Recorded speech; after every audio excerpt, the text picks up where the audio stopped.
오늘은 2025년 3월 31일이고요. 내일이 만우절이네요. 계획하신 장난들 있으신가요? 저도 고등학교 졸업하면서부터는 거의 계획 없이 그냥 당일날 친구들에게 조금 말장난하고 이러고 끝났던 것 같은데, 어쨌든 각설하고 오늘 얘기해볼 주제는 논리 vs 믿음, 논리 대 믿음입니다. 부제는 아마 내가 이런 상황에 화를 내는 이유가 뭘까? 이 정도가 될 것 같은데, 제가 키워드를 논리랑 믿음으로 꼽았지만 이성 대 감성이 될 수도 있고 T 대 F가 될 수도 있고 표현에 따라 조금씩은 다르겠지만 어쨌든 제 여러 분야의 얕은 지식들을 끌어와서 재밌게 엮어보도록 하겠습니다. 한 3가지 정도 구상했던 주제를 한 번에 엮어서 만드는 영상이라 조금 길 수 있는데 처음부터 끝까지 다 들으시면 굉장히 재밌는 얘기가 될 거라고 생각을 해요. 여러 분야 막 수학, 과학, 정치, 종교, 철학 이런 거 아니면 인문학 이런 느낌으로 다 통합해서 얘기를 해볼 거니까 한번 재밌게 봐주시고요. 이 생각을 먼저 하게 된 거는 사람들이 다 논리적 사고와 믿음에 기반한 사고가 갖고 있다고 생각을 해요. 근데 살다 보면 한쪽에 굉장히 치우쳐질 때가 있고 주로 치우쳐진 쪽으로 생활하는 경우가 많고 이렇게 생각이 들고, 저로 예를 들면 저는 믿음보다는 논리에 많이 치우쳐서 어떤 일을 결정하거나 사고할 때 이유가 필요하고 분석이 필요하고 이렇게 많이 사는 것 같은데 이게 꼭 옳다는 건 아니고요. 이렇게 결정해도 많은 무너짐과 실패를 겪고 또 믿음 위주로 살아서 행복하게 사시는 분들 있고 하니까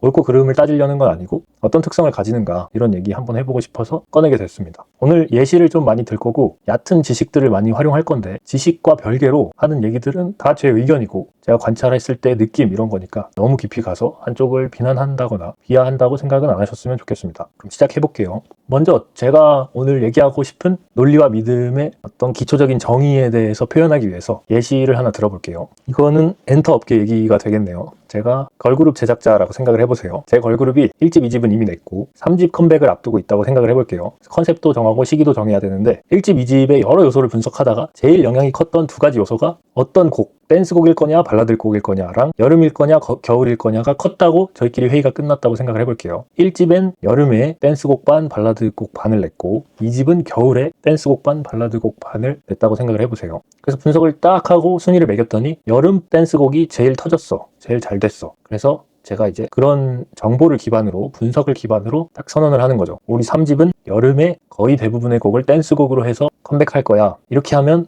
논리적 결정이죠. 논리적 사고고 그렇게 딱 컴백을 시켰는데 보기 좋게 망하는 거죠. 그래서 뭐야 왜 망했어 하고 결과를 보고 분석을 해보니까 엄청난 거 하나를 놓친 거죠. 내가 컴백시킨 날 전날 에스파가 댄스곡을 들고 컴백을 한 거예요. 이걸 몰랐든 고려를 안 했든 어쨌든 실패한 결과는 똑같고 논리적인 피드백을 할 수는 있죠. 에스파의 컴백이 우리의 실패에 큰 영향을 미쳤습니다 할 수 있지만 결과는 어쨌든 망한 거예요. 그래서 이런 식의 개념, 접근을 논리적 사고와 결정이라고 오늘 표현을 하고 싶고요. 반대 얘기를 해보면 똑같은 상황에서 제가 제작자인데 자다가 우리 걸그룹 컴백시켜야 되는데 컴백시켜야 하는데 자다가 조상님이 나와서 6월 15일 이러고 사라진 거예요. 그래서 다음날 가서 야, 나 감이 너무 좋다. 조상님이 날짜를 얘기해줬다. 컴백은 6월 15일이다. 이렇게 딱 결정을 해요. 그래서 막 걸그룹이 물어보겠죠? 왜 하필 6월 15일인가요? 몰라, 감이 좋아. 이 믿음, 6월 12일이 좋을 거라는 믿음, 이 기반이 돼서 딱 컴백을 시켰고 또 보기 좋게 망해요. 그러면 사실상 피드백할 건 없죠. 꿈에서 들은 한마디를 뭘 피드백하겠습니까? 그러니까 어쨌든 결과는 똑같죠. 아까 논리로 했던 결과든 믿음으로 했던 결과든 고려할 사항이 워낙 많기 때문일 수도 있지만 어쨌든 운이 더 중요할 수도 있다. 감이 더 중요할 수도 있다. 그래서 이렇게 우위를 따지긴 힘들고 논리와 믿음을 대하는 제 설명은 이 정도 기반이다. 이렇게 알면 좋을 것 같고요. 그래서 이렇게 있는 상태에서 제가 3가지를 버전으로 얘기를 해보겠습니다. 첫 번째는 논리 대 논리, 두 번째는 논리 대 믿음, 세 번째는 믿음 대 믿음. 3가지 얘기를 할 건데 전제로 하나 깔고 싶은 건 논리를 가진 사람은, 모든 사람은 사실 논리 마음도 있고 믿음 마음도 있잖아요. 사고 과정에서. 근데 하나만 있다고 전제로 깔고 논리가 있는 사람은 자기 논리를 상대방에게 100% 해설할 수 있는 능력이 충분하다. 이 정도 전제를 깔고 시작을 할게요. 첫 번째, 논리 대 논리 얘기를 해보면 논리 대 논리도 장점과 단점이 있겠지만 제가 생각하는 가장 큰 장점은 서로 다른 논리를 들이밀어도 상대방을 이해시키고 합의점을 찾을 수가 있어요. 보통은 더 깊은 이해나 더 큰 논리를 발견했을 때 합의가 가능한데 예시를 들어볼게요. 누구로 하면 좋을까? 코카콜라 사장이 있다고 생각을 해볼게요. 코카콜라 냉동창고 사장이 딱 연설하러 나와가지고 제가 하나를 발견했습니다. 제가 수없이 많은 페트병을 얼려봤더니 물이 담긴 페트병들은 다 빵빵해지고 팽창하더라고요. 물은 고체가 되면 부피가 늘어납니다. 이렇게 얘기를 했다고 생각해 볼게요. 짤막 얕은 지식을 자랑하면 수학 큰 수의 법칙이죠. 통계적 확률이 수가 늘어날수록 수학적 확률에 가까워진다. 그래서 엄청난 시행 횟수겠죠. 코카콜라 냉동창고면 무수히 많은 페트병을 얼렸더니 관리 없이 다 빵빵해지더라 하면 실제 논리가 되는 거죠. 수가 워낙 크니까. 그래서 사람들이 듣고 끄덕끄덕 물은 얼면 커지는구나 끄덕끄덕했어요. 근데 과학자가 딱 등장해서 분자 단위를 연구했더니 분자끼리 유동성이 있는 액체에서 서로 다닥다닥 붙은 고체가 되면 고체는 부피가 줄어듭니다. 서로 간의 거리가 없어지니까. 그렇게 딱 설명을 하면, 연구가 끝났다고 설명을 하면 사람들이 또 끄덕끄덕 하겠죠. 그래서 이 논리 둘 다 끄덕끄덕 하고 났더니 엄청난 모순이 생기는 거죠. 물도 액체고 액체는 부피가 줄어서 고체가 돼야 되는데 물은 얼음이 되면 빵빵해진단 말이에요. 이게 뭐야? 그래서 서로 딱 만나서 자기 이론을 설명을 해요. 맞아. 서로 보니까 끄덕끄덕 맞아. 뭐 그래서 이게 무슨 일이지 하고 둘이 합심을 해서 새로운 연구, 물을 분자 단위에서 한번 봐볼까요? 진행을 했더니 물은 특이하게도 얼음이 될 때 다각구조, 육각으로 제가 기억을 하는데 서로 거리가 있지만 위치가 고정되는 육각형을 만들어서 빈 공간이 들어있는 구조의 고체가 되기 때문에 액체보다 부피가 늘어날 수 있다. 이걸 딱 발견하는 순간 틀리지 않았던 논리, 하지만 모순됐던 거를 싹 엮어주는 더 큰 논리, 깊은 이해가 탁 탄생하면서 둘이 싸우지 않게 되는 거죠. 이렇게만 보면 논리만 있으면 될 것 같아요. 믿음은 필요 없고 논리가 짱인 거 아닙니까? 이렇게 결론 내고 끝날 수도 있지만 엄청 큰 문제가 있죠.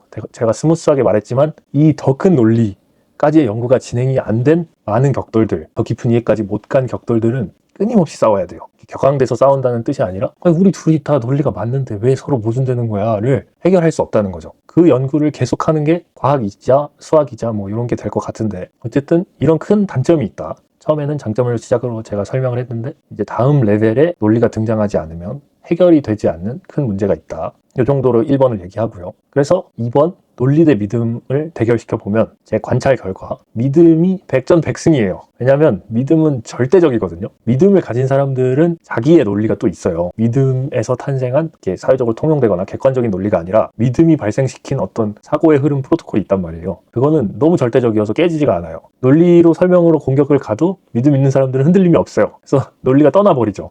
그래서 패자가 없는 백전백승이 되는 경우가 많은데 이것도 예시를 들어볼게요. 조금 민감한 분야지만 종교로 얘기를 해볼게요. 하나님이 있다라고 믿음을 가진 사람들이 있다고 생각을 해보세요. 이 사람들은 성경에 있는 내용들을 믿겠죠. 근데 성경에는 많은 이적들, 기적들이 있어요. 그중에서 뭐가 좋을까요? 요나 이야기 아시나요? 고래 배에서 고래의 숨구멍으로 튀어나온 사람, 그리고 살아있는 사람, 요나 이야기가 있어요. 이걸 이 사람들은 하나님을 믿으니까 기적이 가능하다고 믿고 이 요나 이야기도 믿겠죠. 논리 있는 사람들은 이 이야기를 들으면 어떻게 생각해요? 사람이 표류돼서 고래가 해안가까지 올 확률, 고래한테 먹혀서 소화되지 않을 확률, 고래의 위산 구성, 고래의 뱃속은 어떻게 생겼나, 뱃속과 숨구멍이 연결되어 있는가, 숨구멍에서 뛰쳐나가진 사람이 다시 바다에 떨어졌을 때 살 수 있는가, 뛰쳐나가는 속도는 어떤가, 단계 논리적인 분석을 하겠죠. 결론은 아마 고래한테 삼켜서서 살아남을 수 있다고 결론 내는 사람 거의 없겠죠. 왜 그렇죠?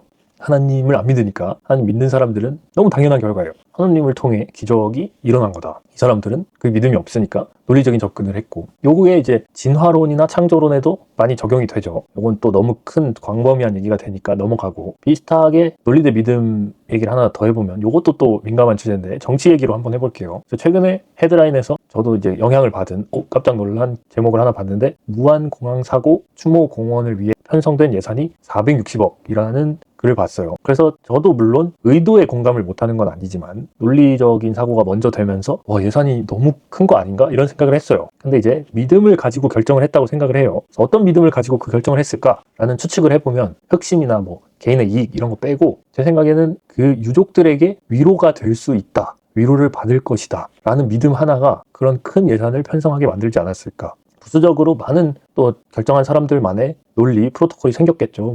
추모공원을 통해 수익을 낼 수 있다던가 아니면 무한을 탈바꿈할 수 있다던가 모르겠어요. 저도 자세한 내용을 읽은 건 아니라서 그냥 다 추측해서 얘기하는 건데 어쨌든 그 위로가 될 수 있습니다 라는 믿음 하나에서 파생된 많은 이유들이 있겠지만 이 반대파 입장에서, 논리파 입장에서 생각을 해보면 460억?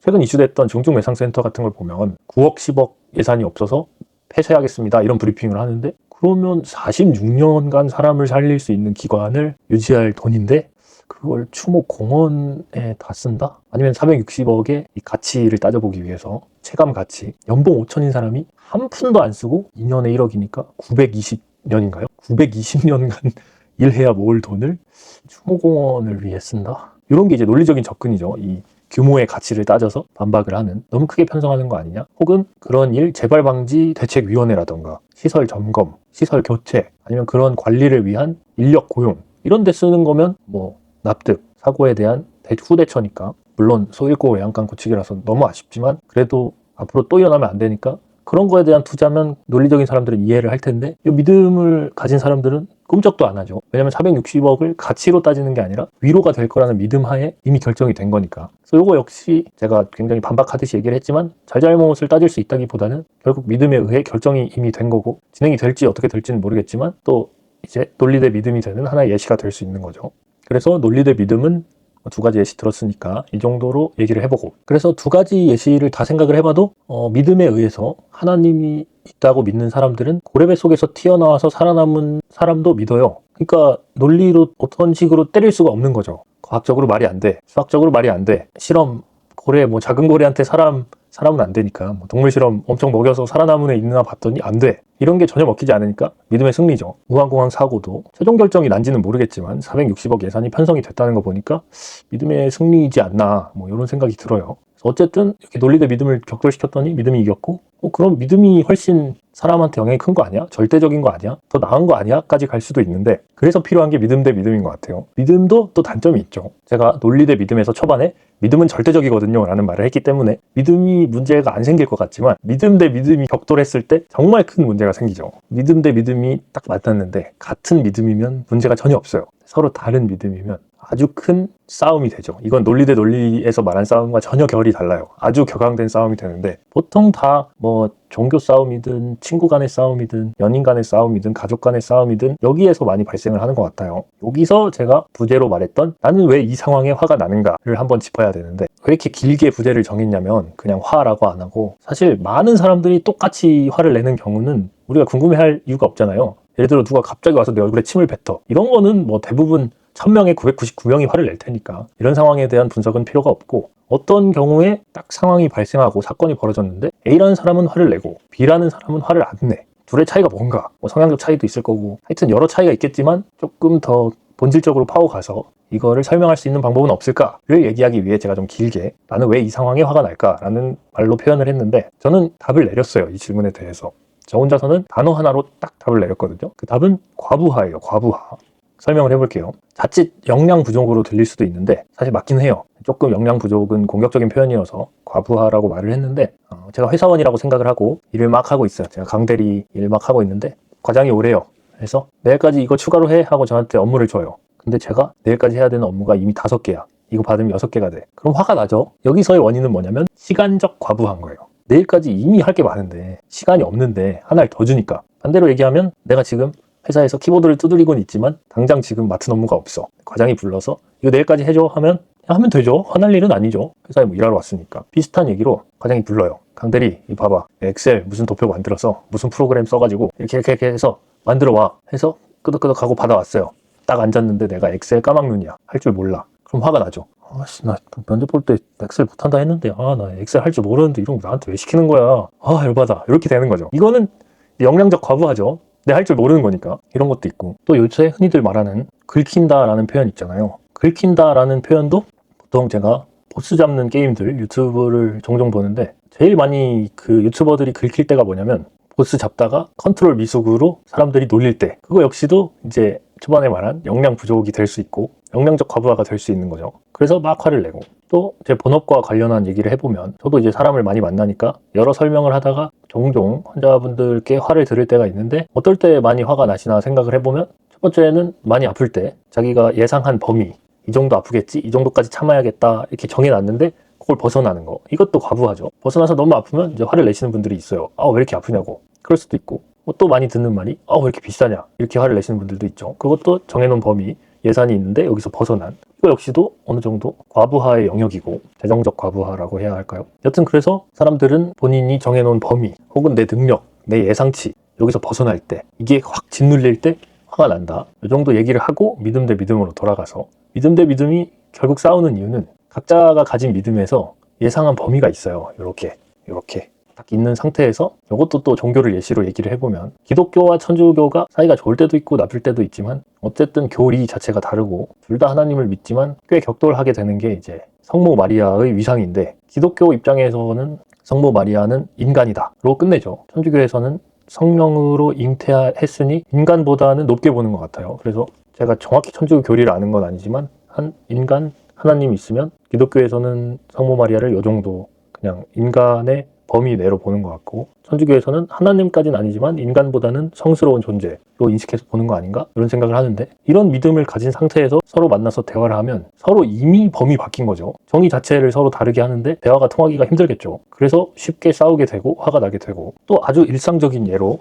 연인 간의 싸움을 예로 들어보면, 남자친구가 차가 있고 여자친구가 한 30분 거리에 산다고 했을 때, 둘 다 늦게까지 놀고 서로 피곤할 때 여자친구는 남자친구에게 집에 데려다 줄 거라는 믿음을 가지고 사고를 하고 결정을 하는 거죠. 그래서 데이트가 다 끝났는데 차에서 안 내려요. 그래서 앉아 있는데 남자친구가 오늘은 피곤하니까 이해해 주겠지? 시간도 늦었는데 안 데려다 줘도 이해해 주겠지? 라는 믿음으로 즐거웠어, 잘 가, 이렇게 내리게 만들어요. 그러면 싸움의 시작이죠. 바로 이제 나 안 데려다 줘? 하면서 싸우겠죠.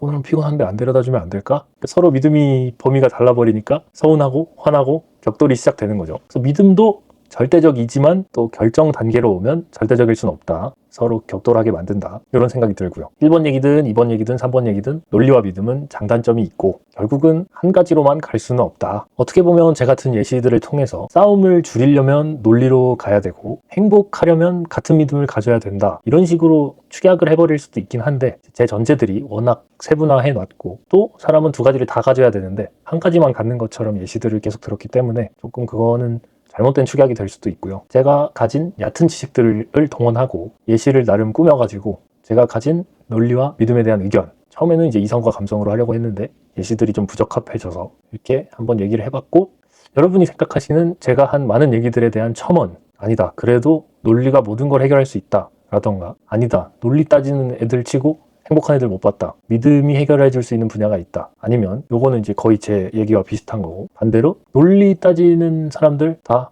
재수없다, 띠껍다 라거나, 논리 자체가 말과 다르게 하나로 해결되는 게 아니다, 논리도 객관성을 잃을 때가 있다 라는 얘기라던가, 아니면 믿음도 객관성을 띌 때가 있다, 믿음이 갖는 논리가 믿음 후에 오는 논리가 자기만의 논리가 아니고 통용될 때가 있다, 이런 얘기라던가, 새로운 얘기들을 한번 댓글로 남겨봐 주시면 저도 재밌게 읽을 것 같습니다. 굉장히 오래 얘기를 했고, 기획 단계에서는 정말 재밌게 예시들도 짜고 서로 엮어봤는데 길게 말하려니까 말도 계속 꼬이고, 또 막상 진행하면서 모든 얘기를 담았는지 지금 감도 잘 안 오는데, 어쨌든 재밌게 들으셨으면 좋겠고, 재밌었다면 좋아요, 구독, 그리고 본인 생각 관련한 댓글 남겨주시면 너무 좋을 것 같습니다. 오늘도 봐주셔서 감사합니다. 끝입니다. 끝.